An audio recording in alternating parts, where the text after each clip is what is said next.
শীতলকুচিতে বজ্রপাতে প্রাণ হারালেন এক যুবক। মর্মান্তিক এই দুর্ঘটনাটি ঘটেছে শীতলকুচি ব্লকের গোলেনাওহাটি অঞ্চলের মীরাপাড়া এলাকায়। স্থানীয় সূত্রে জানা গেছে, বৃষ্টির মধ্যে তামাক খেতে কাজ সেরে বাড়ি ফিরছিলেন ওই যুবক। ঠিক সেই পথেই আচমকা বজ্রপাতে গুরুতর জখম হন তিনি।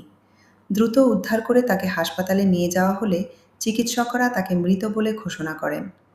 ঘটনার খবর পেয়েই হাসপাতালে ছুটে যান শীতলকুচি ব্লক তৃণমূল কংগ্রেস সভাপতি ও বিধানসভার মনোনীত প্রার্থী হরিহর দাস।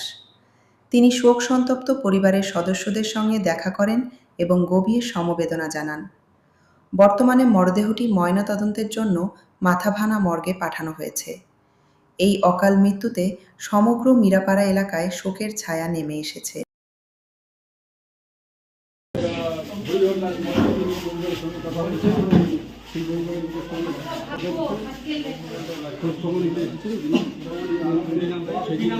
দুর্যোগপূর্ণ আবহাওয়াই ছিল।